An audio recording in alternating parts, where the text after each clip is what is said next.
वैसे हमारे दो मुख्य केंद्रीय प्रभारी आदरणीय भाई राकेश जी, इनके चरणों में भी हमारे कोटि कोटि नमन अर्पण है। हमारी वरिष्ठ राज्य प्रभारी बहन जो हमारे सोलापुर में रहती है, महाराष्ट्र, पूरे महाराष्ट्र में उनका नेतृत्व है, ऐसी हमारी सुधाताई जी, इन्हें भी हमारा हृदय से नमन है। महाराष्ट्र पूर्व को संभाले हुए आदरणीय बहन शोभा जी जो नागपुर में रहते हैं, उन्हें भी हमारा हृदय से नमन है। महाराष्ट्र पूर्व की सह प्रांत प्रभारी आदरणीय बहन भारती जी तो अकोला में रहते हैं, ऐसे हमारी बहन को भी हृदय से नमन है। और पूरी हमारी राज्य की टीम, उन्हें भी हमारा हृदय से नमन है। यहाँ पर हमारे साथ जुड़ी हुई है हमारी संवाद प्रभारी जो 18 जिलों का संवाद करते रहते हैं, प्रांत जी संवाद प्रभारी है पूजा जी पंचारिया। यहाँ जूम का जो भी मीडिया का जो भी दायित्व निभा रहे हैं, उस बहन को भी हमारा हृदय से नमन है। यहाँ पर जुड़ी हुई हमारी जो हमारी जिला प्रभारी बहनें हैं, सुधाताई सेता जी है गढ़चिरौली से, लक्ष्मीताई अंबाडारे जी है गोंदिया से, और उनकी पूरी टीम बहुत ही पुरुषार्थी बहनें, हमारे तहसील प्रभारी बहनें, हमारी जिला की कार्यकारिणी की बहनें, और यहाँ पर उपस्थित हमारे जितने भी दिव्य पुण्य आत्माएं हैं जो हमारे प्रशिक्षणार्थी है, इसलिए ये हमारा वर्ग भी चल रहा है। वैसे पुण्य आत्माओं को भी हमारा नमन है, वंदन है। और आज हमें जो मार्गदर्शन करने वाले हैं तो उनका परिचय, उन्हें भी हमारा हृदय से नमन है। और उनका परिचय हेतु हम आमंत्रित करते हैं हमारी गोंदिया की बहन हमारी सत्याताई जी बिस्ट है, इन्हें हम आमंत्रित करते हैं। उनका जो परिचय है वो परिचय उनका पुष्पगुच्छ देकर उनका स्वागत करें। ओम बहन सत्या जी।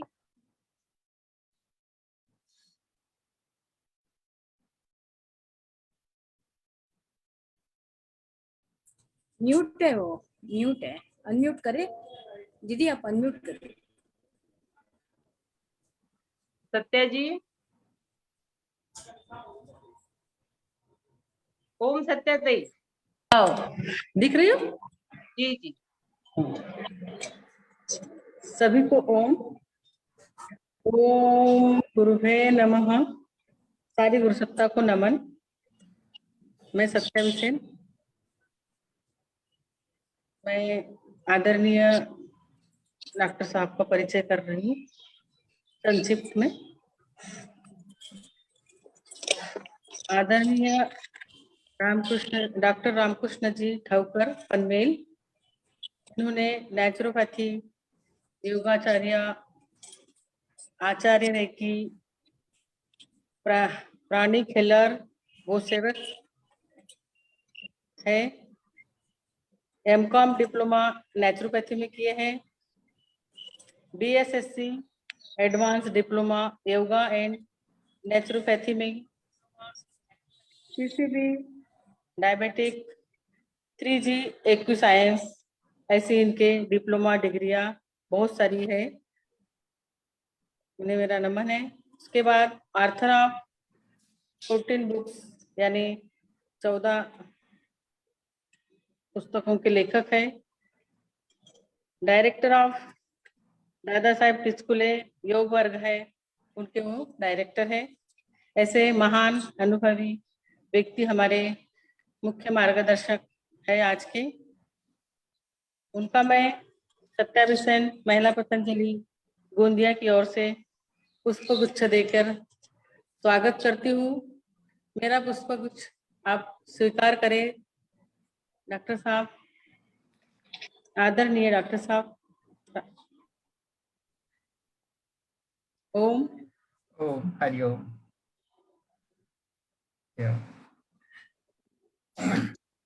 तीनों जिले मिलकर नागपुर, गोंदिया, गढ़चिरौली, तीनों जिलों की तरफ से भी मैं आपका पुनः हार्दिक स्वागत करती हूँ। ओम।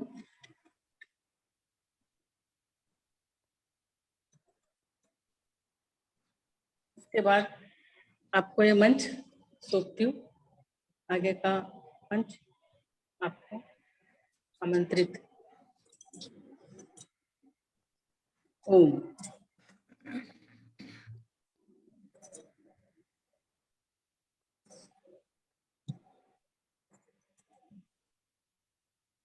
हरिओम।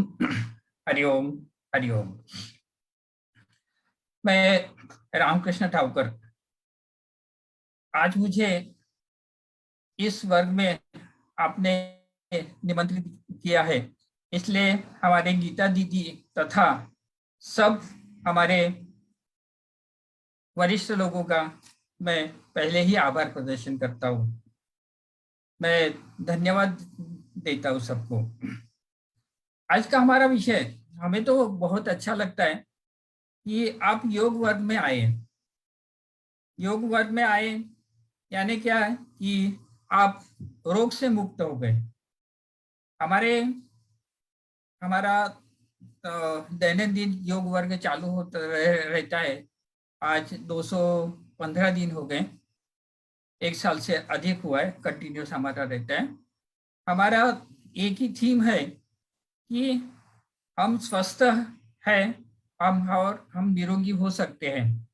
और हमारे शरीर में एक डॉक्टर होता है, जो डॉक्टर है तो वो हमारा कोई भी हमको कोई भी बीमारी आती है तो हमको पहले सूचित करता है और हम उसके तरफ से उसके अनुसार हमने अगर किया तो हमको बीमारी होती नहीं।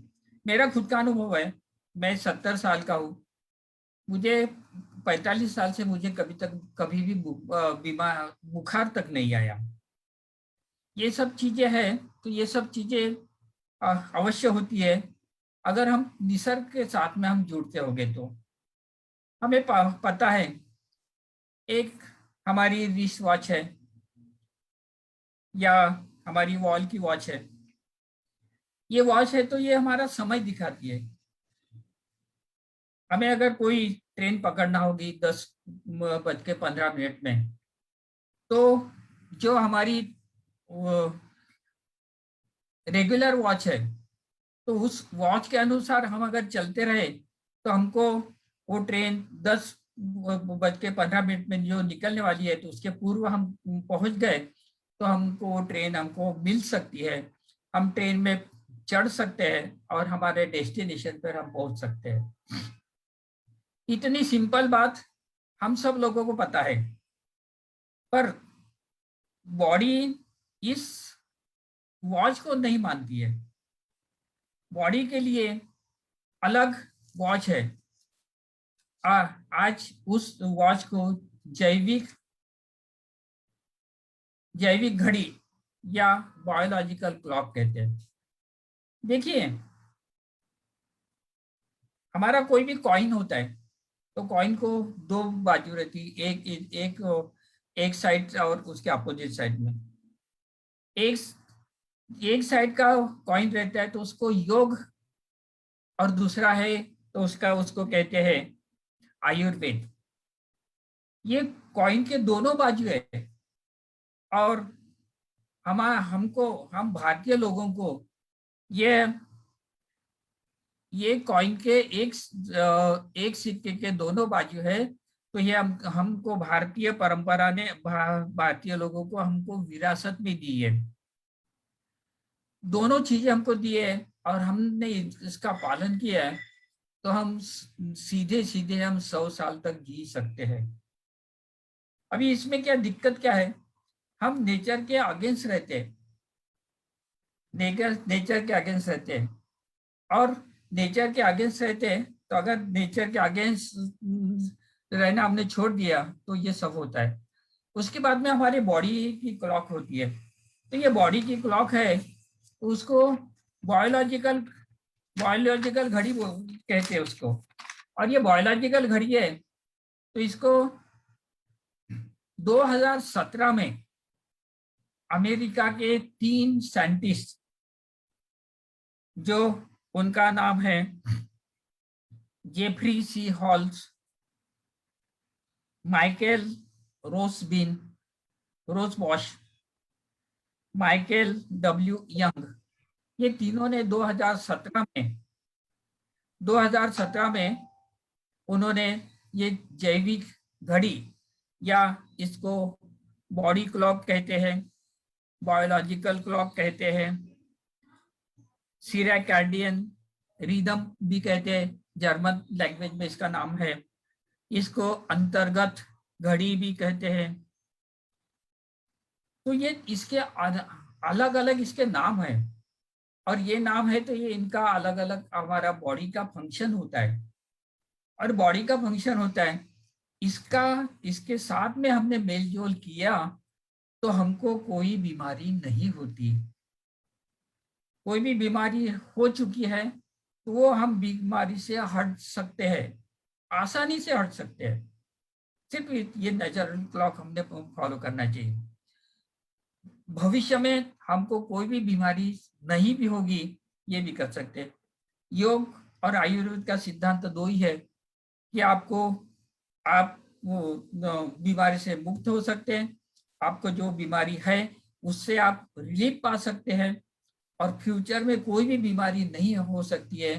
तो ये आयुर्वेद और योग की शक्ति है। इसका अगर हमने सही ढंग से पालन किया तो हमको ये सब चीजें हमको प्राप्त हो सकती है। मेरा खुद का अनुभव, मैं 45 ईयर से मैं ये अनुभव करता हूँ। और यही भी नहीं, मैं पूरे भारत भर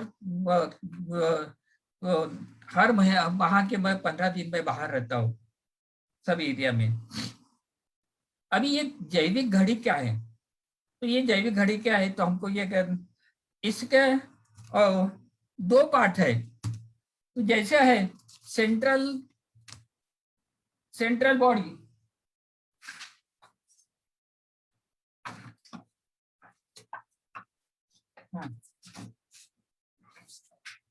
हमारे ब्रेन में एक सेंट्रल वॉच रहती है, सेंट्रल बॉडी, और बाद में हमारे शरीर में जो विभिन्न अंग होते हैं तो उनकी सेपरेट एक हमारी वॉच रहती है। ये हमारा जैविक वॉच तो नहीं है, पर मेरे पास में दूसरा नहीं था तो इसलिए मैंने ये यूज किया। ये हमारे इसमें है, तो हमारे लंग्स के नीचे है, लंग्स के नीचे है, और हमारे लेफ्ट साइड में स्टमक होता है, पैनक्रियाज होती है, और उसके बाद में फिर क्या, राइट साइड में हमारा लीवर होता है, पूरा लीवर होता है। उसके नीचे हमारा उसके गॉल ब्लैडर रहता है। पीछे के साइड में हमारे किडनी होती है। उसके नीचे के पोर्शन में दूसरे मैप में मैं दिख रहा था आपको, ये हाँ, ये देखिए, ये लीवर है, स्टमक है, उसके बाद में गॉल ब्लैडर है, और ये बाद में फिर हमारा ये स्मॉल इंटेस्टाइन है, और इंटेस्टाइन है, और उसमें इसके बड़ी आंत है, छोटी आंत और बड़ी आंत है। ये मेन पार्ट है, और इसके सिवाय बाकी के हैं। तो ये जब हमारे अलग अलग पार्ट्स है, तो ये पार्ट्स है, तो ये पार्ट्स के हैं, तो इनके अलग अलग वॉच रहते हैं, घड़ी रहती है, और इनका ड्यूरेशन दो घंटे का रहता है। और ये 2-2 घंटे का इनका कार्य रहता है, तो उस कार्य में अगर डिफिकल्टी हो गई तो हमें प्रॉब्लम होते हैं। और सेट करने का होगा तो हमको क्या करना पड़ेगा कि उस जो उनका जो आवर है, तो आवर में हमने अगर उसके अनुसार हमने फॉलो किया कि हम प्रॉब्लम से मिट जाते हैं। अभी देखिए, हम रात को 11 बजे सोते हैं, लीवर का प्रॉब्लम होता है, तो लीवर क्या करता है कि लीवर है ना, तो हम पूरा देखेंगे, लीवर का प्रॉब्लम क्या होता है कि डिटॉक्सिफिकेशन करता है। तो जैसे हम चाय है, तो चाय छलनी में डालती है, और उसमें क्या छलनी में डालने के बाद में फिर वो क्या होता है, वो छन जाता है। उसके अनुसार हमारा लीवर ये सब काम करता है, लीवर और किडनी का ये काम रहता है। तो रात को हम 11 बजे सो गए, लीवर का काम कितने बजे शुरू होता है, तो उनको 4 घंटे मिलते थे लीवर को, 11 बजे से 3 बजे तक। अभी हम 11 बजे सो गए तो फिर लीवर का काम 4 घंटे वो कर सकते हैं। हम 12 बजे सो गए तो लीवर पे काम करने के लिए उनको 3 घंटा मिलता है। हम 12 बजे सो गए तो उनको लीवर के काम करने के लिए उनको 1 बजे सो गए तो हमको 2 घंटा मिलता है। हम 2 बजे सो गए तो उनको 1 ही घंटा मिलता है, और 3 बजे सो गए तो फिर हमको क्या 11 से 2 बजे तक, यानी 2 बजे तक से तो उनको समय नहीं मिलता है। तो लीवर का अगर उसको 4 घंटे अगर मिल गए तो उसका प्रॉपरली वर्क होता है। जो हम दिन में खाना खाते हैं, रात में खाना नहीं खाना चाहिए, वो हम बताते हैं। तो अब ये लीवर को इतना कम समय मिल गया है, अभी 3 बजे तक उसका 11 से 2 बजे तक इसका फंक्शन रहता है। तो ये 2 बजे तक वो अगर काम नहीं किया तो उसमें ये 4 घंटे में है, तो उसके पहले तो गॉल ब्लैडर का 2 घंटे का है, और तो उसी से रिलेटेड है। अभी इनको अगर 4 घंटे का नहीं मिला तो फिर क्या कि जो टॉक्सिन है ना, टॉक्सिन वो सेपरेट नहीं होता है, और सेपरेट नहीं होने की वजह से वो तो वैसे ही रहता है, और उस एक जगह वो रहने की वजह से हमको बीमारी आती है। अच्छा, हमको बीमारी कौन सी आती है? ये बायोलॉजिकल क्लॉक हमने अगर नहीं किया है तो हमको क्या हार्मोनल डिसऑर्डर्स होते हैं। हमारी देखो 7 ग्लैंड्स होती है, हमारे ग्लैंड में से रस प्रवाह होता है, हार्मोन्स होता है। हमारे ग्लैंड्स होते तो 2 प्रकार की रहती है, एक रहे तो ये, और एक विदाउट टनल के रहते हैं। जैसे जैसे हमको पसीना आता है, तो पसीना आता है तो बिल्कुल हमको येता है, हमको लार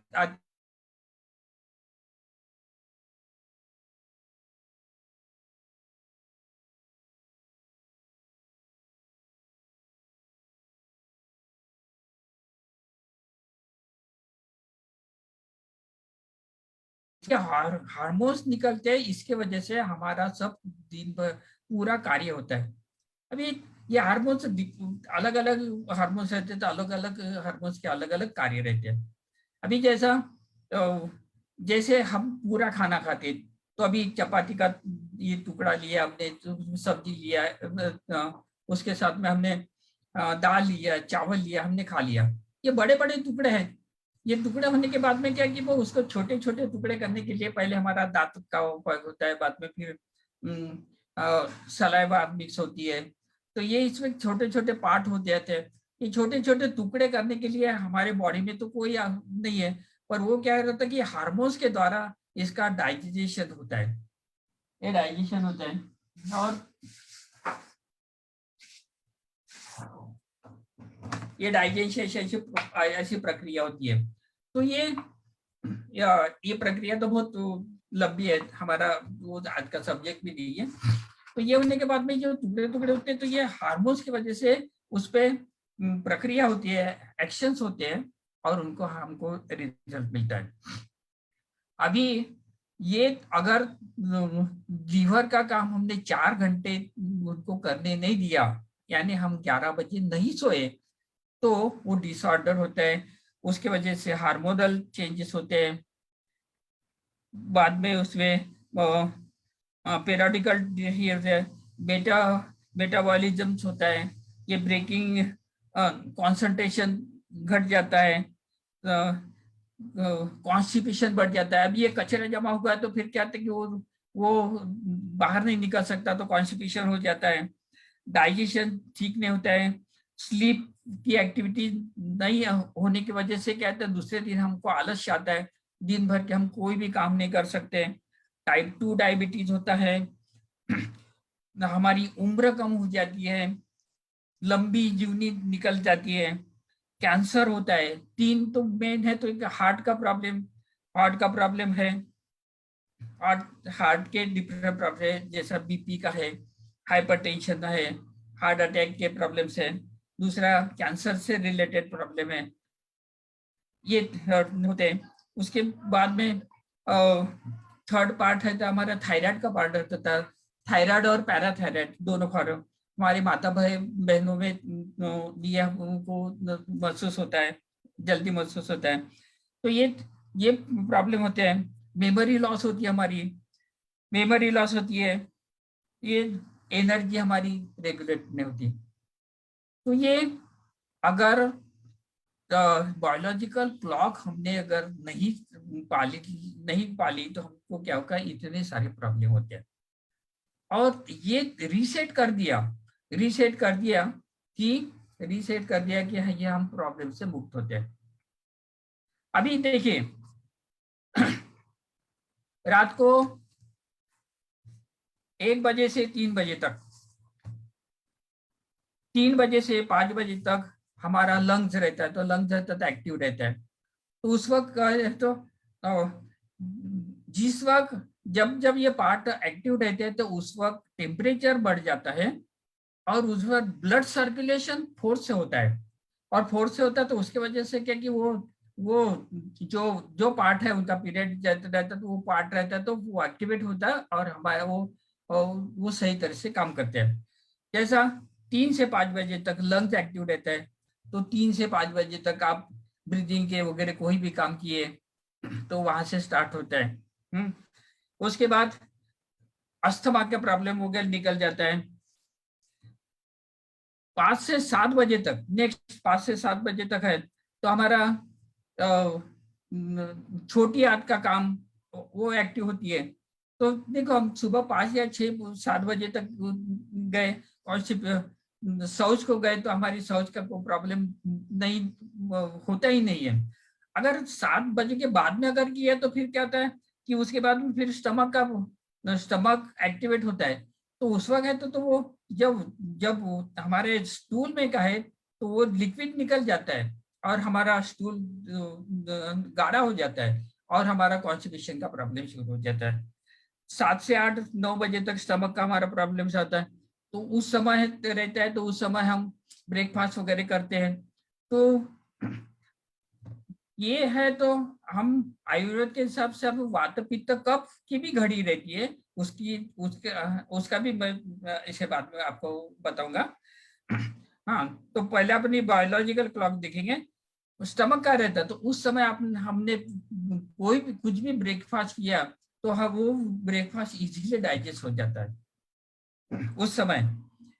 फिर उसके बाद में 9 से 11 बजे तक पैनक्रियाज का प्रॉब्लम रहता है, तिल्ली का प्रॉब्लम रहता है, स्प्लीन का प्रॉब्लम रहता है, हमारा ब्लड सर्कुलेशन, ब्लड क्रिएशन शुरू हो जाता है।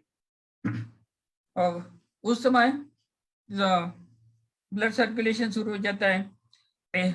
एंजाइम्स उस डिफरेंट टाइप का कि हमारे एंजाइम्स निकलते हैं, एंजाइम्स रस और आपको हार्मोन्स बताए, दोनों में थोड़ा सा डिफरेंस है, वो आज का विषय नहीं है। उसके बाद है तो 11 से 1 बजे तक रहता है तो हार्ट का प्रॉब्लम रहता है। अभी 9 से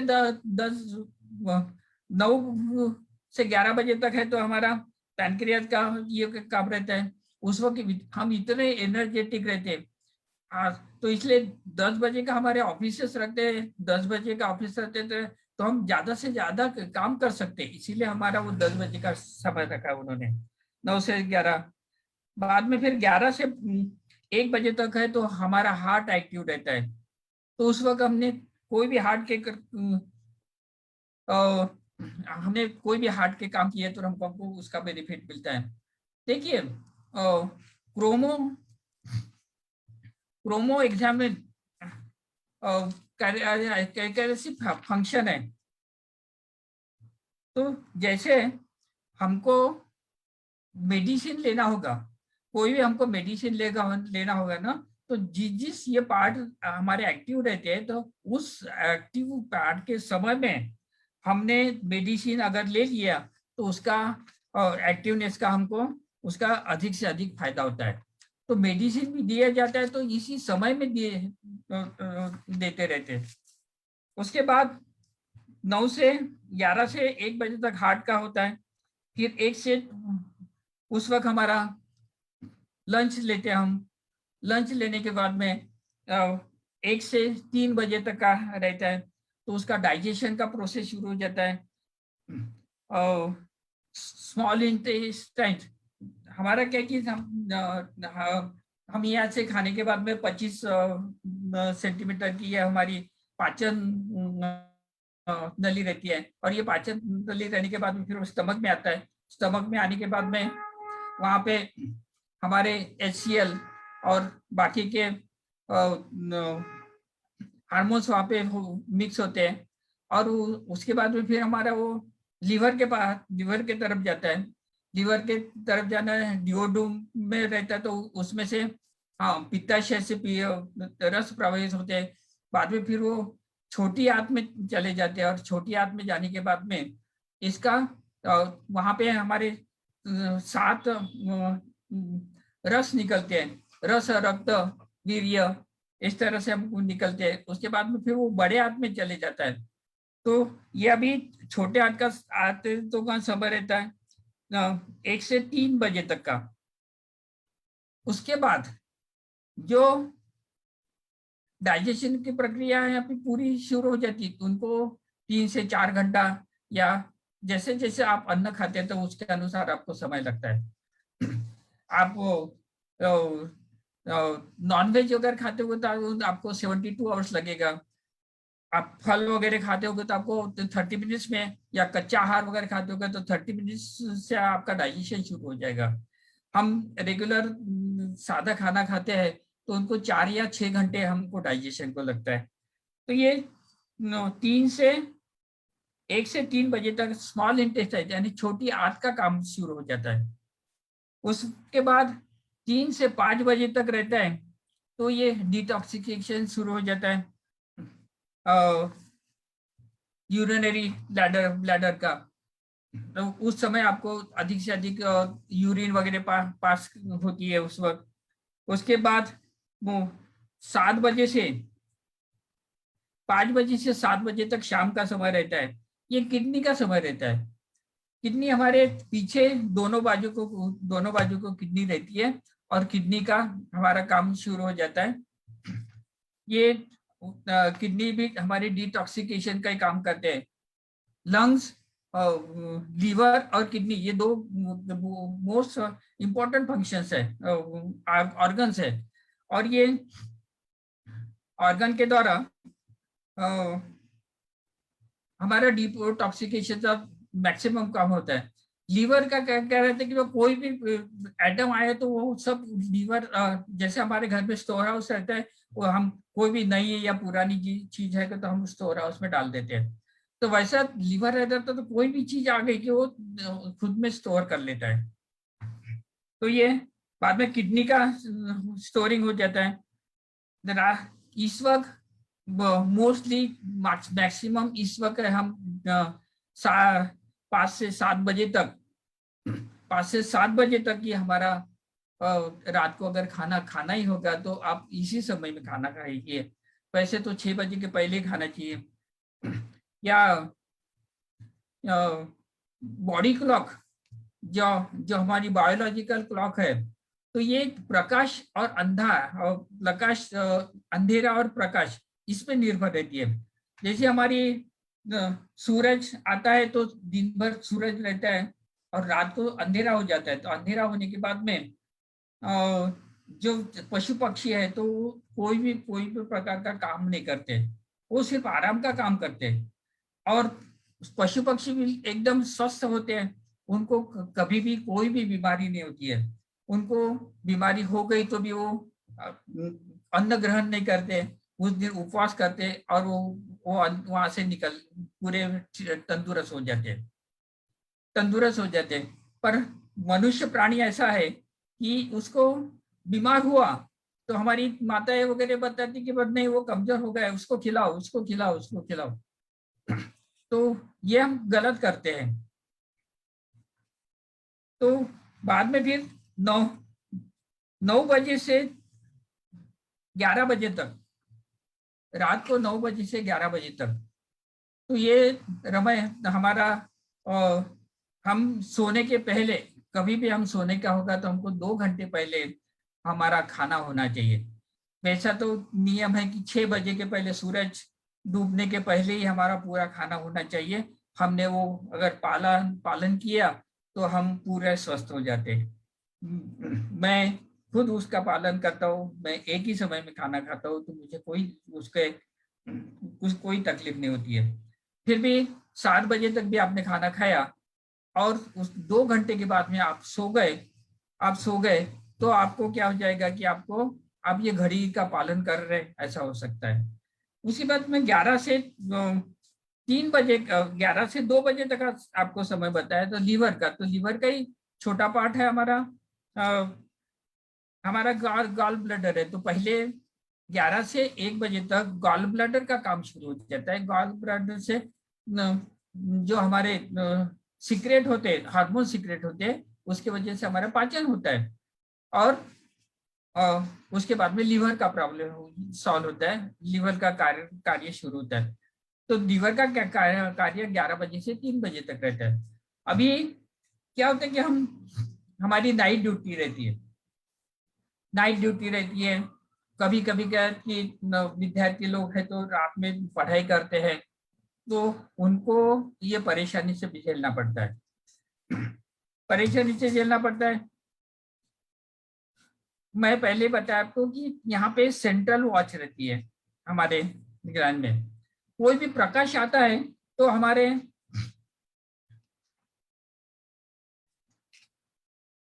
कोई भी प्रकाश हमारे शरीर हमारे प्रकाश आता है तो हमारा रेटिना द्वारा है तो वो एब्सॉर्ब करता है। और वो ये गैंग्रीन सेल करके है उसको, तो वो प्रोटीन है, तो वो प्रोटीन से तो वो तय होता है। और वो हमारा सेंट्रल ब्रेन में रहता है। तो जब पिट्यूटरी ग्लैंड रहती है, तो मास्टर सेल रहता है, और मास्टर सेल से ये टोटली कंट्रोल होता है। अभी यहाँ आने के बाद में ब्लू लाइट, हमारे बहुत से लोगों को नींद नहीं आने की समस्या रहती है, या हमारी बीमारी के प्रॉब्लम्स रहते हैं। तो उस वक्त क्या रहता है कि हमारा ब्लू लाइट, पहले हम क्या करते हैं कि हमारे पास में लाइट का प्रमोशन नहीं हुआ था, लाइट का इन्वेंशन नहीं हुआ था। हम पहले रहते थे तो रात को हम अंधेरा रहता था, तो हमको कोई ये लाइट नहीं रहता था। अभी क्या कि हमारी ब्लू लाइट है, जैसे मोबाइल्स है, फिर लैपटॉप है, टीवी वगैरह है, इसकी वजह से क्या कि उसको सेंसेशन नहीं होता है। वो ये ब्लू लाइट होने के वजह से उनको ब्रेन को महसूस नहीं होता है कि अभी रात हो गई करके। अगर आपको पता है कि कैंडल लाइट में हम खाना खाते हैं, या यानी धीमे लाइट में हम खाना खाते हैं, तो उस वक्त क्या रहता है कि बहुत ब्रेन को महसूस हो जाता है कि अभी डे खत्म हुआ है, अब रात शुरू हो रही। और रात शुरू होने की वजह से मेलाटोनिन जो है तो हार्मोन्स रहता है तो सीक्रेट होता है, और उसकी वजह से क्या है कि तो वो उसको नींद आना शुरू हो जाती है। और हमने ये टीवी, मोबाइल, लैपटॉप अगर इसका यूज किया तो ब्रेन कंफ्यूज हो जाता है कि अभी रात हुई कि नहीं, इसीलिए वो कंफ्यूज होता है। फिर वो मेलाटोनिन ये हार्मोन्स रहता है तो हार्मोन सीक्रेट नहीं होता है, और वो हार्मोन सीक्रेट नहीं होने की वजह से होने के क्या होता है कि हमको नींद नहीं आती। हमको रेगुलर सोने की अगर आदत होगी, हम 11 बजे अगर सो गए, सुबह 4 बजे या 5 बजे हम जग गए, तो हमको रेगुलर उसी समय हमको नींद आएगी। अभी नाइट शिफ्ट में क्या रहता है कि नाइट शिफ्ट में है तो उनको पता ही नहीं चलता है कि रात कब है। और जो दिन की वो नींद लेते हैं, तो दिन की भी नींद उनको पूरी तरह से मिलती नहीं है। आगे नाइट शिफ्ट का भी होगा तो नाइट में आपका ड्यूटी आपको करना क्या होगा, तो फिर नाइट में तो फुल लाइट आप कीजिए, आपकी ड्यूटी पूरी होगी। पर घर में आने के बाद में है तो घर में आने के बाद में पूरा डार्क अगर किया तो आपकी नींद हो सकती है। पर जो बायोलॉजिकल क्लॉक के अगेंस्ट में हम अगर गए तो हमको ये बाकी के हमारे शरीर के जो अंग है तो वो समय समय पे कार्यरत नहीं होते, और वो समय पे कार्यरत नहीं होने की वजह से हमारा शरीर का फंक्शन चालू नहीं रहता है, और फंक्शन डिस्टर्ब हो जाता है। बहुत से लोग रहते हैं ड्रिंक करते हैं, ड्रग्स लेते हैं, तो ड्रग्स और ड्रिंक करने की वजह से क्या होता है कि ये हमारी बायोलॉजिकल क्लॉक है तो कंफ्यूज हो जाती है, वो उनको इरेगुलर हो जाती है कि उनको लगता है कि बस ये हमने जो जो फंक्शन का काम करने का, लीवर का फंक्शन का काम करने का, छोटी हाथ का काम करने का, बड़े हाथ का काम करने का, तो वो डिस्टर्ब हो जाते हैं। तो उनको लगता है कि हमारा अभी समय नहीं हुआ और उसके वजह से फिर वो डिस्टर्ब हो जाते हैं और उसको हमारी बीमारी हो जाती है। तो ये बायोलॉजिकल क्लॉक हमने अगर फॉलो किया, बायोलॉजिकल क्लॉक हमने फॉलो किया, यानी उस समय को हमने उस समय को हमने सब अंगों को हमने कार्यरत करने के लिए सुविधा दे दिया, तो हमको कोई बीमारी नहीं होती। जो बीमारी अगर हो भी गई आपको तो भी आपकी बीमारी निकल जाती है। अभी देखो आयुर्वेद में 3 है, वात पित्त कफ। वात पित्त कफ, तो इनकी भी घड़ी है। तो इनकी घड़ी कैसे है कि इनकी 4-4 घंटे की घड़ी रहती है, सुबह 6 बजे से 10 बजे तक। तो सुबह 6 बजे से 10 बजे से रखता है तो कफ प्रधान रहता है। ये कफ प्रधान रहता है तो उस वक्त है तो आप जितना कुछ खाओगे ना तो आपका वो डाइजेशन हो जाएगा। 10 से 2 बजे तक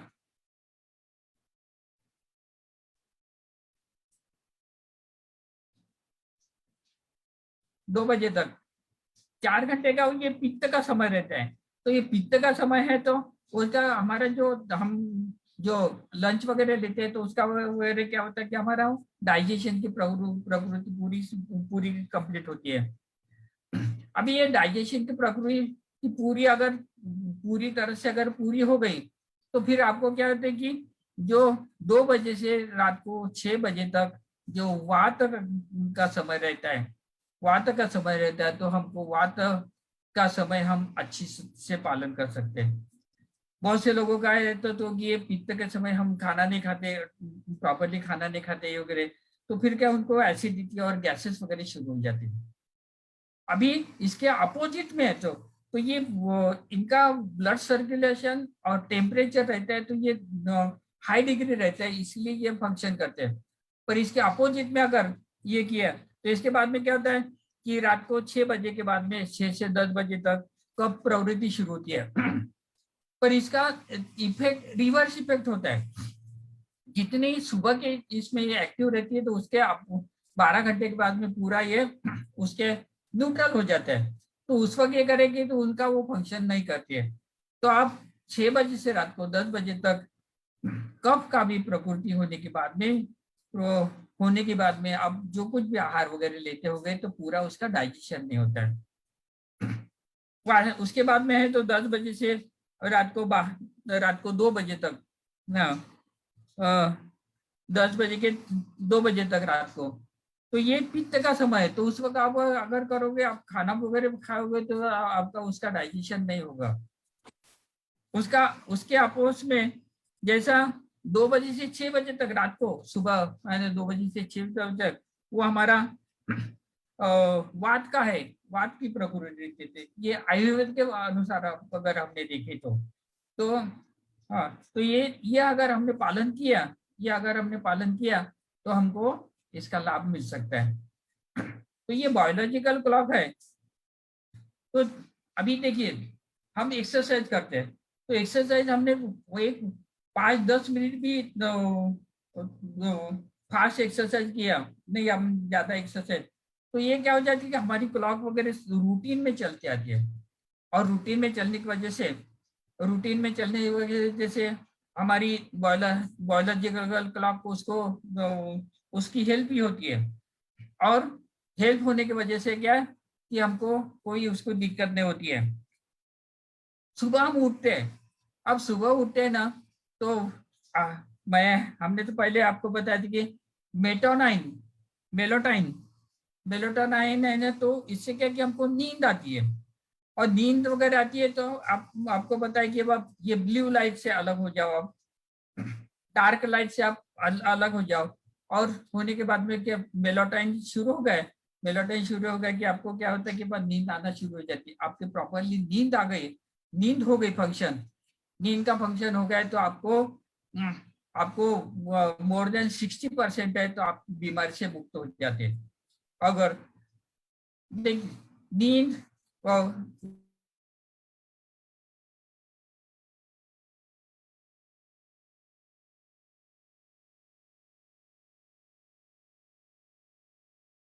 की आदत है तो बहुत से वो आदत बहुत अच्छी है।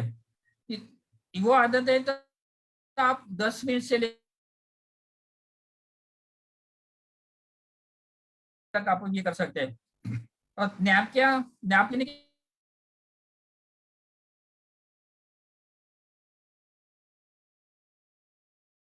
डिफरेंट डिफरेंट जैसे स्टूडेंट वगैरह नैप अगर लिया, दोपहर की नींद लिया तो उनका ब्रेन एक्टिवेट हो जाता है।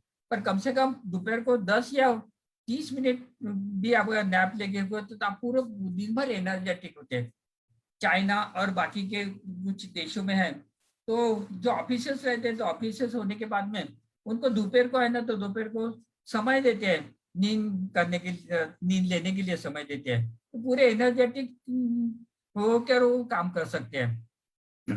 हमारे तरफ हमको भी आधा खाना खाने के बाद में आधा घंटा वगैरह देते कि रेस्ट करने के लिए बताते हैं हमको। तो ये नींद का प्रॉपर का है।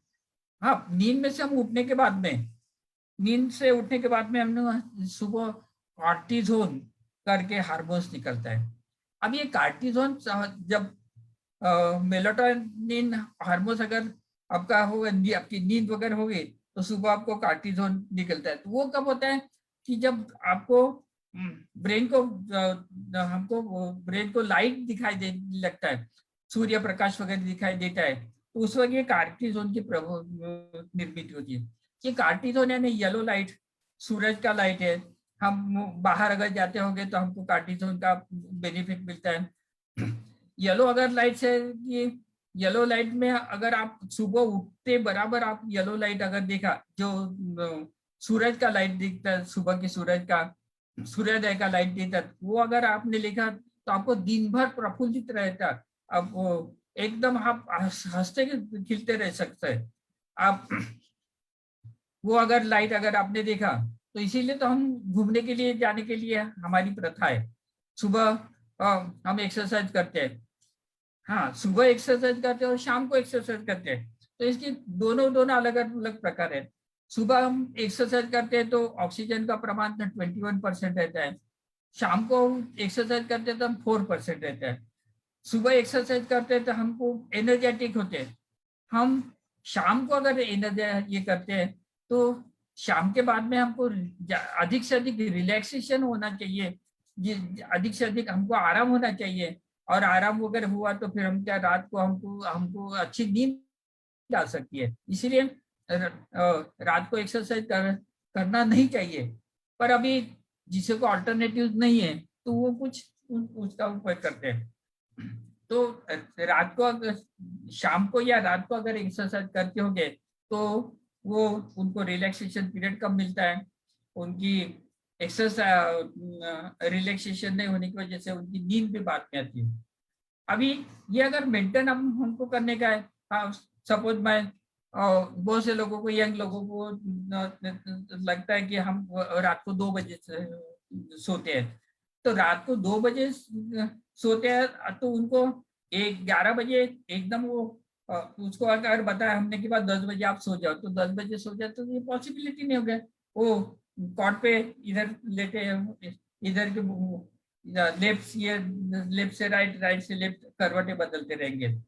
तो अगर उनको अगर चेंज करना होगा तो 2 बजे सोता है तो 15 मिनट, दूसरे एक दिन है तो 15 मिनट उन्होंने कम लेके 1:15-2 बजे तक सोने की कोशिश करना है तो उनको नींद आ जाएगी।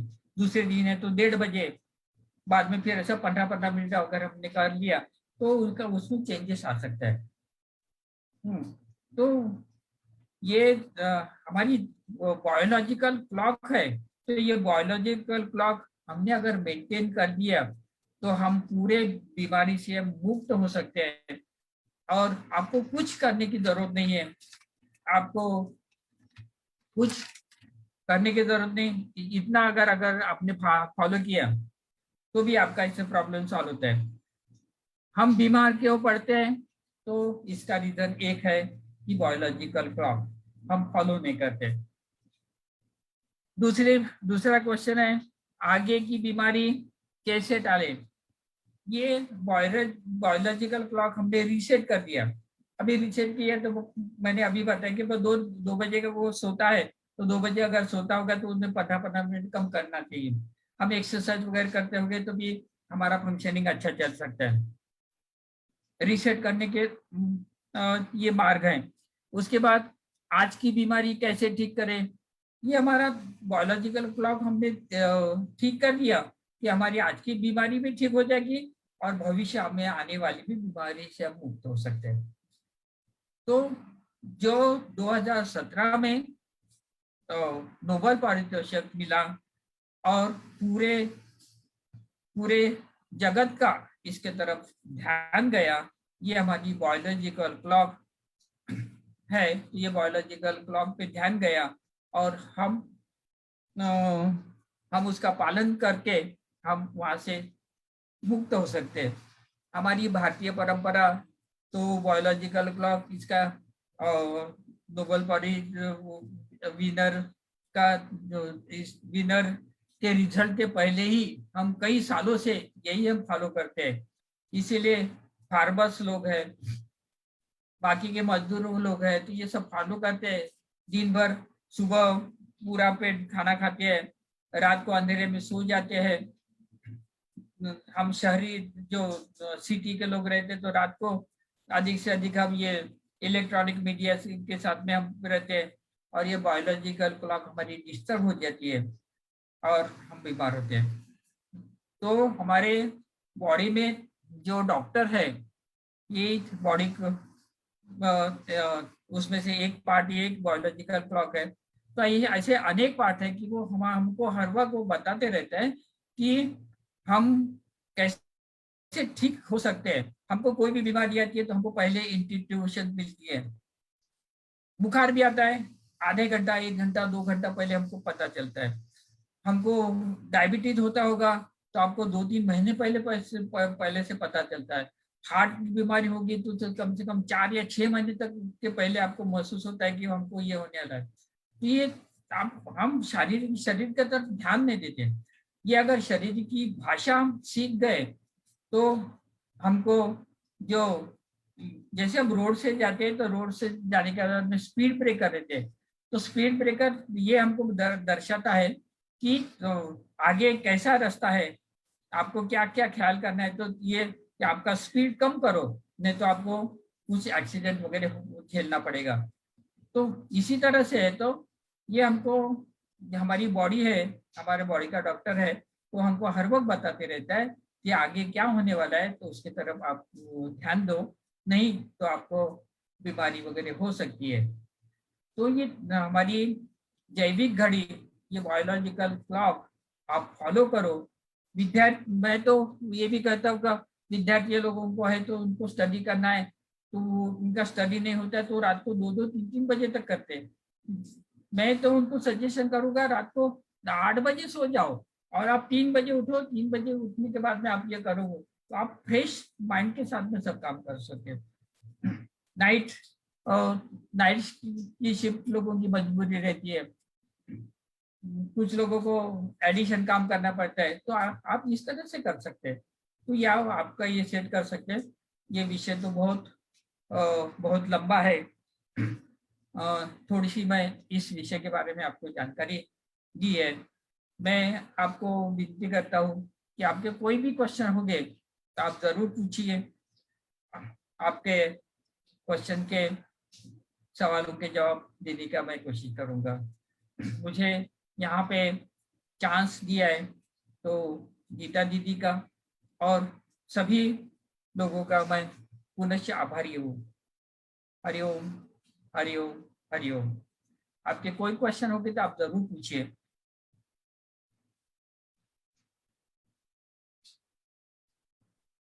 रुचि, प्रणाम। बहुत ही अच्छी तरह से आपने बायोलॉजिकल क्लॉक वगैरह समझाया और इट्स रियली साइंटिफिक वे से आपने समझाया। तो एक सामान्य व्यक्ति जो स्वस्थ है, एक प्रणाम आपको और बोलिए। बहुत बहुत धन्यवाद आपके नॉलेज के लिए और आपकी टाइमिंग के लिए। बहुत अच्छी तरह से आपने समझाया। आपने जो बायोलॉजिकल क्लॉक की जो जानकारी दी, तो एक स्वस्थ व्यक्ति के लिए कितने घंटे की नींद की जरूरत है? मतलब 6 से 7 घंटे की, फिर कहते हैं कि योग करते हैं तो उनके लिए तो 3 ही घंटा चाहिए। तो आपके ख्याल में क्या मतलब योग्य टाइमिंग होना चाहिए? दीदी देखिए, नींद का समय है तो हमारा वो खाने से निर्भर रहता है। अगर हम हमको बहुत से लोग क्वेश्चन पूछते हैं कि मोदी जी सुबह 4 बजे उठते हैं और योगी जी 3 बजे उठते हैं, तो उनकी नींद कैसे होती है, वो 18 घंटा कैसे काम करते हैं? तो देखो, सात्विक आहार है। हम जो कच्चा आहार रहता है, फल रहते हैं, वेजिटेबल्स वगैरह रहते हैं, जो कच्चा आहार रहते हैं, तो हम वो चबा चबा के खाते हैं। तो वो है तो हमारा डायरेक्ट है ना, तो हमारे छोटी आंत में चले जाता है। वैसे है तो वो स्टमक वगैरह ये फंक्शन वगैरह नहीं होने के बाद में वो डायरेक्ट वो छोटी आंत में चले जाता है। और छोटी आंत में चले जाने के बाद उनका डाइजेशन 30 मिनट से लेकर 1-1.5 घंटे में पूरा डाइजेशन हो जाता है। हम सामान्य अन्न अगर हम खाते रहे तो उसको 4 से 6 घंटा लगता है। उसके बाद में देखिए, हम नॉन वेज खाते होंगे तो उसको 72 आवर्स लगता है डाइजेशन के लिए।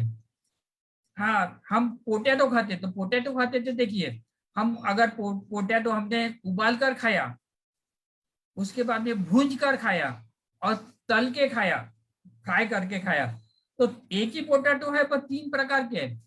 तो हमने अगर उसको हमने डायरेक्ट गैस पे, अगर गैस या चूल्हे पर हमने भूंज कर खा लिया तो वो 10 मिनट में आपको डाइजेस्ट हो जाता है। आप वो उबाल कर खाया तो 10-15 मिनट में डाइजेस्ट हो जाता है। पर जो तला हुआ खाते हैं ना, तो उसको आपको 10 घंटा लगता है, 8 से 10 घंटा लगता है डाइजेशन में। पोटैटो एक ही है पर खाने की प्रोसीजर हमारी अलग है। तो जैसा आप अन्न खाते होगे, तो अन्न खाने की वजह से उसको डाइजेशन के लिए समय लगता है। और वो समय लगता है तो उसके लिए उनको आपको नींद की जरूरत पड़ती है। अभी जब सात्विक आहार खाते हैं तो उनको 4 घंटा भी सफिशियंट होता है, सफिशियंट होता है। हम योग करते हैं तो योग के साथ में हम क्या करते हैं कि विश्राम भी करते हैं। हमारी विश्राम की विधियां रहती है, शवासन है, योग निद्रा है। उसके बाद में शवासन, योग निद्रा, उसके सिवाय हमारे क्या रहते हैं कि हम अनुलोम विलोम करते हैं। तो ये इसके वजह से क्या होता है कि हमारा ध्यान करते हैं, तो ध्यान की वजह से सब हमारी नींद बैलेंस हो जाती है। और ये बैलेंस होती है तो इसकी वजह से आपको फिर वो 6 घंटा, 8 घंटा, 10 घंटा सोने की जरूरत नहीं पड़ती। 10 साल तक है तो, उम्र की 10 साल तक है तो हम क्या करते हैं कि हमको ज्यादा नींद की जरूरत पड़ती है। 10 से 20 साल तक की जो उम्र रहती है तो उनको रात को जगने की ज्यादा आदत रहती है। 30 साल के बाद में है, 30 साल, हाँ, 55 साल तक है तो उनको रात को जागने की आदत है। और 55 साल के बाद में है तो जैसे बच्चे जैसी उनको उनको अधिक से अधिक नींद आती है। तो ये हमारी प्रकृति के अनुसार हमको हमारी डिशीज कैसी है और हम कैसा खाद्य खाते हैं और उसी पर आपका नींद का प्रमाण है। तो किसी को 4 घंटे सफिशिएंट है। मेरा तो रोज का रूटीन है तो मैं 11 बजे सोता हूँ, 4 बजे उठ जाता हूँ, मेरी नींद हो जाती है। तो किसी को 4 घंटे हो सकता है, किसी को 5 घंटा, 6 घंटा भी हो सकते हैं। और बच्चों को तो पहले पहले तो 22 घंटा, फिर बाद में 20-18 घंटा तक नींद आते। तो ये इस पर निर्भर रहता है। तो अगर सभी को 6 घंटा या 8 घंटा एक कंपलसरी चाहिए ऐसा नहीं है। तो आपके प्रकृति के अनुसार ये अलग अलग हो सकता है। पर आप दोपहर की 10 मिनट भी अगर नींद लेते होंगे तो भी वो उचित है। और कोई क्वेश्चन? Thank you. सर नमस्ते। हेलो। हाँ, बोला। सर मुझे दोपहर के 3 से 11 बजे तक की बायोलॉजिकल साइकिल फिर से समझाना था। 3 से 5 डिटॉक्सिफिकेशन होता है, उसके बाद 5 से 7 किडनी का काम शुरू होता है, बराबर। फिर 9 से 11 का क्या फंक्शन है सर बायोलॉजिकल क्लॉक में? सुबह 3 बजे से 5 बजे तक है लंग्स का, ठीक है। जो हमारा अस्थमा का वगैरह प्रॉब्लम होगा तो उस वक्त आपने अगर ये किया तो आपको बहुत एक्टिवेट होता है।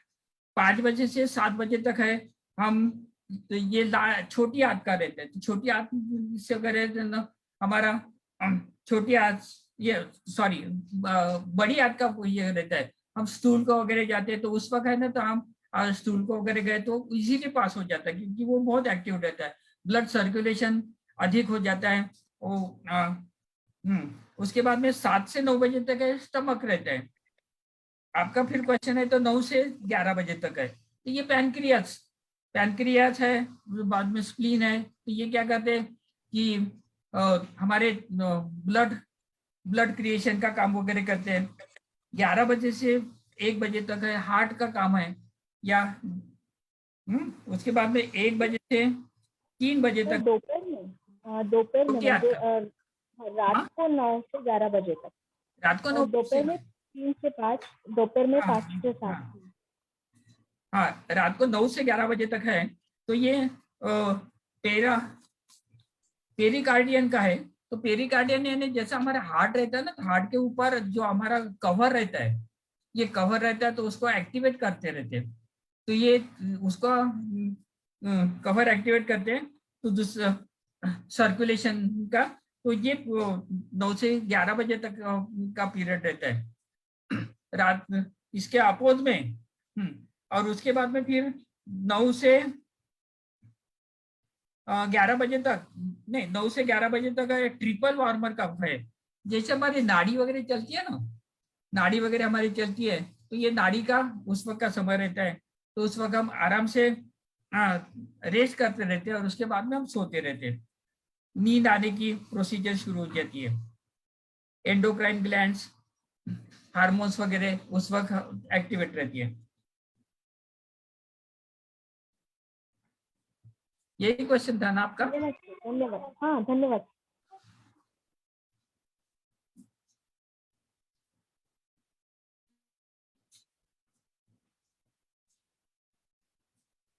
अच्छा, जो हाँ गुरुजी प्रणाम। जो आपने कहा कि सवेरे जो है वो येलो लाइट या सूर्य लाइट वगैरह देखो तो उसे जो है कोर्टिजन वो शुरू होती है स्राव करना। अगर हम बाहर न जाए, आजकल वो कहते हैं कि अगर बाहर भी न जाओ तब भी आप अगर खिड़की के पास हो और सूर्य के प्रकाश अगर आपने नहीं लिया है, लेकिन सूर्य के प्रकाश के मतलब आपका सानिध्य है सूर्य प्रकाश में, भले आप घर में भी रहो तब भी उसके फायदे हैं और विटामिन डी भी बनता है। तो उसके उसके उसके बारे में क्या कहता है आयुर्वेद? दीदी तो क्वेश्चन रिपीट कीजिए ना। जैसे आपने कहा कि सवेरे उठते ही राइट सूर्य प्रकाश को हम देखते हैं या येलो लाइट को देखते हैं, तो हमारी जो कोर्टिजन है वो शुरू होता है, मतलब जागरूक हाँ, करेक्ट, ऑक्सीजन ज्यादा होता है राइट। हम्म। आजकल वो कहते हैं कि अगर बाहर न भी जाओ सैर करने, लेकिन अगर हम जैसे मैं घर में हूँ और खिड़की के पास हूँ, तो भले ही डायरेक्टली मैं सूर्य प्रकाश नहीं ले रही हूँ, लेकिन सूर्य प्रकाश का अनुभव या संपर्क सानिध्य हो रहा है मेरा इनडायरेक्टली, तब भी विटामिन डी शरीर में बनता है, ऐसा वो कहते हैं। तो इसके बारे में क्या ख्याल है? वो मुझे बाहर जाना जरूरी है कि या घर में रह करके मैं सूर्य प्रकाश के साथ थोड़ा सा सानिध्य रख सकती हूँ? हाँ उससे दीदी, कोई आपके फर्क दो क्वेश्चन है इसमें। हाँ एक विटामिन डी का है और एक है। तो देखिए, हम बाहर भी नहीं जाते होंगे तो हम दिन जब निकलता है ना तो हमारा लाइट ब्राइट होने लगता है। हम घर में भी रहे ना तो भी हमारे घर में भी प्रकाश वगैरह बढ़ जाता है। तो ये प्रकाश बढ़ने की वजह से प्रकाश बढ़ने की वजह से इसका सेम इफेक्ट होता है। बाहर अगर जाए तो आपको इसका अधिक से अधिक बेनिफिट हो सकता है। तो आप जो विटामिन डी के बारे में बताते, तो सूर्य विटामिन डी हम सन बाथ लेने के वजह से ना, तो हमारी विटामिन डी नहीं बढ़ता है, कैल्शियम नहीं बढ़ता है। कैल्शियम और विटामिन डी एब्सॉर्ब करने के ये हम सूर्य प्रकाश में जाने की वजह से तो क्या होता है, एब्सॉर्ब करने की वजह से उनकी प्रोसीजर बहुत फास्ट होती है, इसीलिए हमको सूर्य प्रकाश की आवश्यकता रहती है। तो सूर्य प्रकाश से हमको डायरेक्ट विटामिन डी नहीं मिलता है, उसके माध्यम से हमको कैल्शियम और विटामिन डी एब्सॉर्ब हो सकता है। और हम बाहर भी अगर नहीं गए तो हम घर में भी रहे तो भी हमारा बाहर का जो डार्कनेस है तो वो डार्कनेस कम होने लग जाता है। तो जो सनलाइट बाहर आने की वजह से हमारे रूम में भी वगैरह तो लाइट आने लग जाता है, तो हार्मोन्स में चेंज हो सकता है। हाँ, अगर नाइट शिफ्ट वगैरह अगर आते हो गया और उनको सोने का वगैरह होगा तो उस वक्त तो पूरा घर डार्क वगैरह किया तो हमारा ये हार्मोन्स चेंज हो जाता है और हमको नींद आना शुरू हो जाती है। तो जब नींद आने के लिए हमको मेलाटोनिन चाहिए रहती है और उससे निकलने के लिए हमको कॉर्टिसोन हार्मोन चाहिए रहता है। तो लाइट में हमारा कॉर्टिसोन हार्मोन निकलता है और अंधेरे जितना अंधेरा वगैरह होता है, ब्लू लाइट तो ये इसको बहुत ही इफेक्ट करता है। जो हमारा बहुत से लोग हैं तो सोते हैं तो मोबाइल वगैरह लेके ये करते हैं, तो ब्लू लाइट से तो फिर हमारे ब्रेन को पता चलता है कि वो अभी तक रात हुई नहीं है, और जब तक उसको मालूम रहता तो फिर ब्रेन वैसे तो कोई ऑर्डर नहीं देता है कि मेलाटोनिन जो है हार्मोन से तो निकलने के लिए वो ऑर्डर नहीं देता है, और वो ऑर्डर नहीं देने की वजह से हमको नींद नहीं आती। तो इस भाषा में हमने बोला तो हम इस तरह से बोल सकते हैं। थैंक बहुत बहुत धन्यवाद।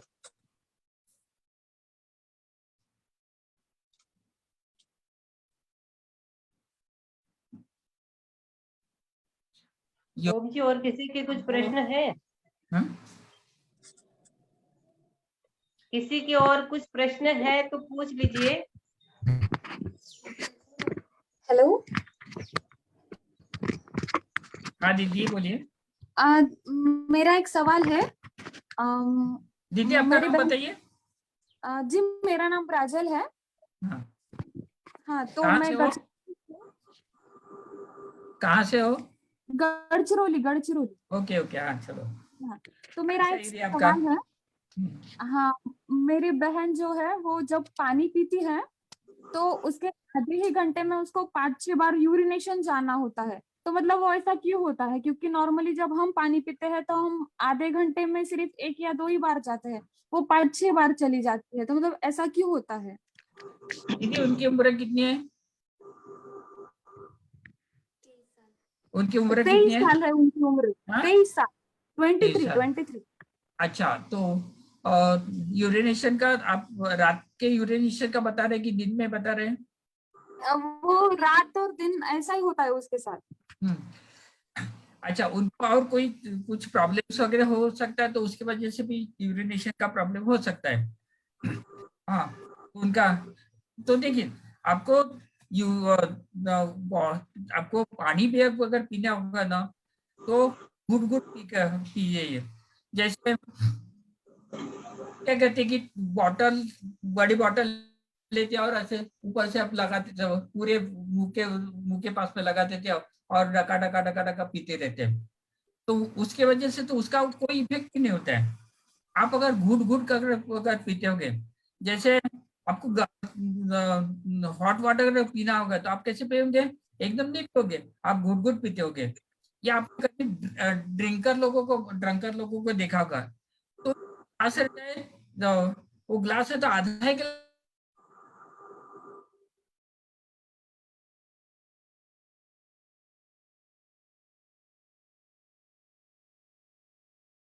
पर आधा ग्लास वो पूरा वो खत्म होने के लिए उनको 1-1 घंटा पानी पिए।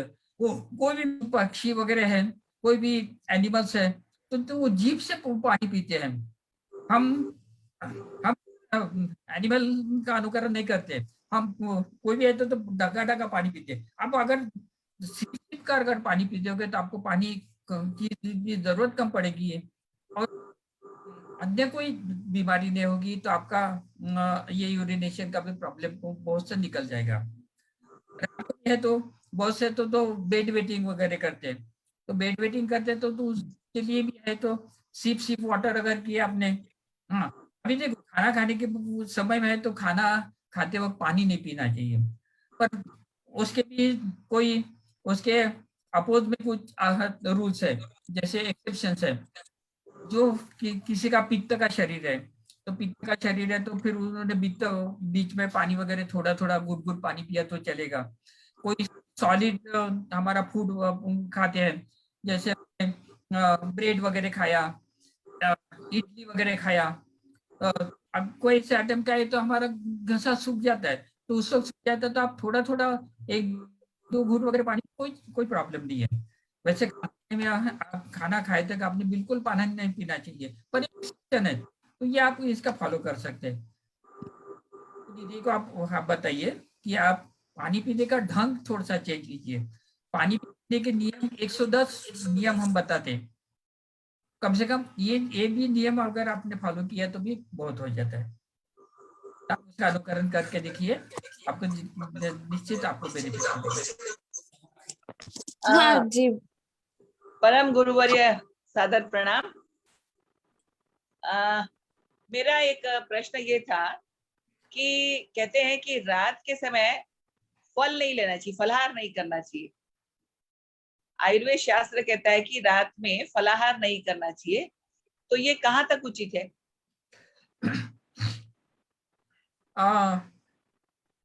ये जनरल नियम है तो ये सही है, पर एक्सेप्शन किसी को हो सकता है। फलाहार एक्सेप्शन है, जैसे आप लोग हैं, आप रोज योग करते हैं, आपकी डाइजेशन प्रक्रिया एकदम सुंदर है, उसके बाद में फिर आपका एक्टिविटीज भरपूर है, तो आपने अगर उस समय आपने रात में किया तो आपको कोई नुकसान नहीं होगा। अभी जैसे है कि हमको 6 बजे भी खाना खाया, 7-8 बजे भी खाना खाया, उसके बाद में फिर फलाहार वगैरह किया, तो और जो घर को सिर्फ वो स्टैच्यू के समान टीवी के सामने अगर बैठा है तो उसको नुकसान होगा। सबसे उत्कृष्ट है ना हमारा गाय का घी है। गाय का घी हर एक आदमी ने 2 चम्मच रोज खाना चाहिए, पर डॉक्टर कहते हैं कि वो गाय का घी खाना हानिकारक है। देखिए, डॉक्टर का मतलब ये होता है कि वो पहले टीचर रहता है, तो उन्होंने समझा के बताना चाहिए उनको। वो सब लोगों को ये चाहते कि वो उस वहां पे घर में स्टैच्यू के समान बैठा है, बिल्कुल हलचल नहीं करता है, टीवी के पास में बैठा है और कोई हलचल नहीं करता है, तो उसने 2 चम्मच घी खाने की वजह से उसको हानि हो सकती है, जरूर हानि हो सकती है। पर एक्सरसाइज करता है, जो हलचल करता है, जो उनका डेली का वर्क करता है, तो उन्होंने कम से कम 2 चम्मच घी जरूर खाना चाहिए है। और नियम का जो हमारा एक्सेप्शन है तो ये अलग है, तो जनरल पब्लिक के लिए है, तो आप फलाहार है तो रात को फलाहार नहीं किया तो अच्छा है। पर आप जैसे लोगों का है, जो आप साधक है, योग करते हैं, एक्टिविटीज करते हैं, तो आप तो कोई नुकसान नहीं होगा। मैं रात को कभी खाना नहीं खाता है, पर मैं कभी कभी फलाहार कर लेता हूँ। मैं अगर बाहर होगा तो मुझे कोई ऑल्टरनेटिव नहीं, तो मुझे कोई नुकसान नहीं होता है। मेरी उम्र भी ज्यादा है तो भी मुझे कभी नुकसान नहीं होती है। तो ये एक्सेप्शन केसेस है, जनरल रूल है तो बराबर है। खूब खूब धन्यवाद। गुरुजी प्रणाम। मेरा एक छोटा सा प्रश्न है। आपने अभी बताया, गुरुजी मैं मंगला बोल रही हूँ न्यूयॉर्क से।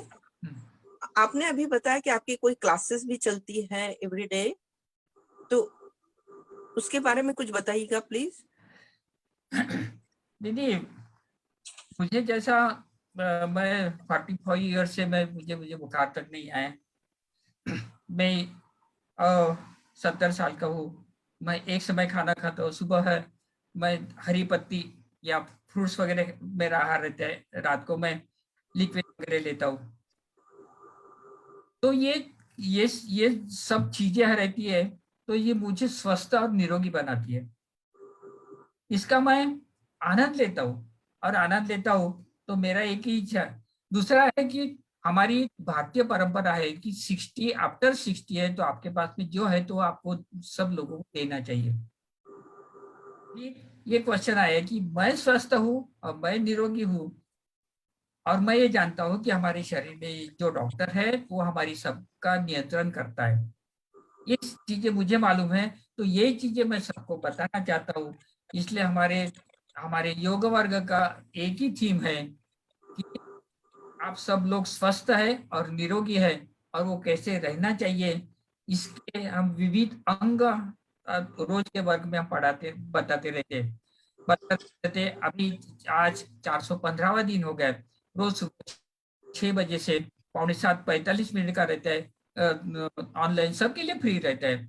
हम गीता दीदी है तो उन्होंने तो कई लेक्चर दिए आए और बार बार आते हैं तो हमको अलग अलग वो बहुत प्राकृतिक चिकित्सा बहुत बहुत अच्छे अच्छे सिखाते हैं। तो हम अलग अलग ढंग से ये कहते हैं कि हमको एक ही थीम हमारी सिद्ध करने रहते हैं कि वो मैं स्वस्थ हूँ और निरोगी है तो आप भी स्वस्थ और निरोगी हो सकते हैं।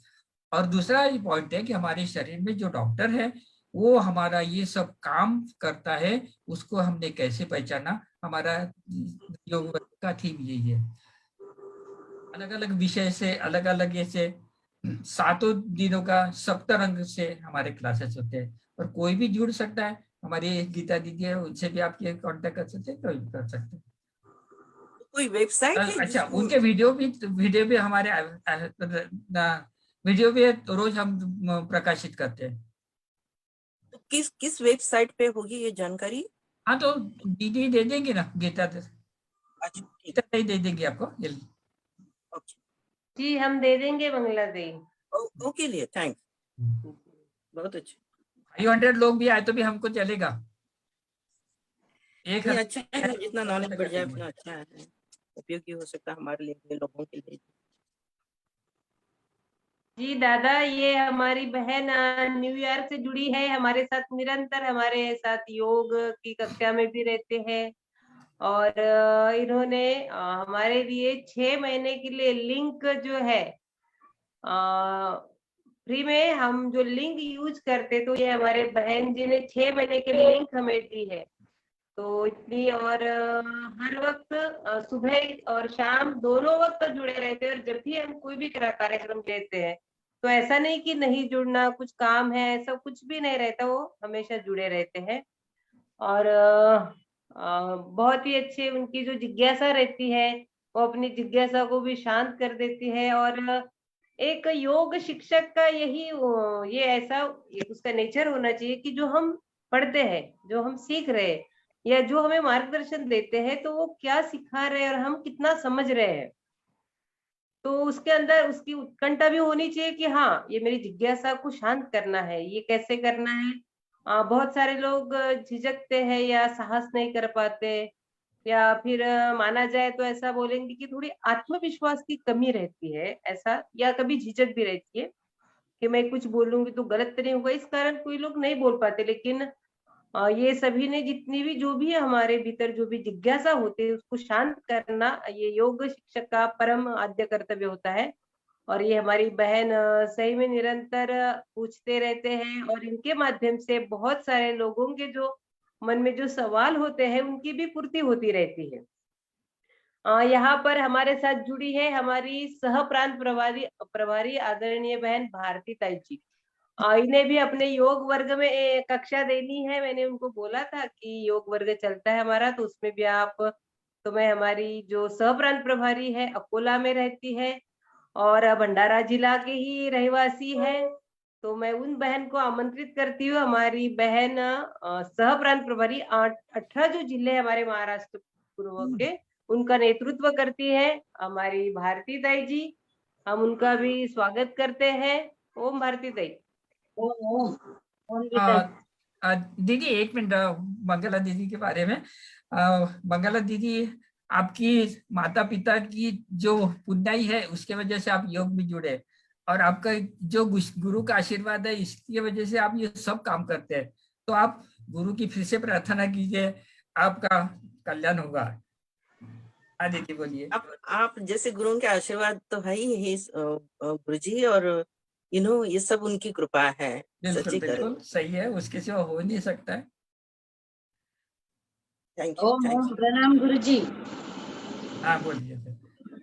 प्रणाम, मैं भारती शेंडे, महाराष्ट्र से सह-प्रांत प्रभारी। हमेशा गीता जी के मुख से आपके बारे में जानते रहती थी, और हमेशा वहाँ अपने शिविरों के बारे में या जो भी वो सिखाती है, और जैसे भी आपके शिविरों में जो चलती है एक्टिविटीज, उनके बारे में हमेशा मुझसे वार्तालाप वो करती रहती है और बताते रहती है कि बहुत सुंदरता से उनके शिविर चलते हैं। हर टाइप का वहाँ पे योग हुआ होता है, हर टाइप की जानकारी वहाँ पर दी जाती है।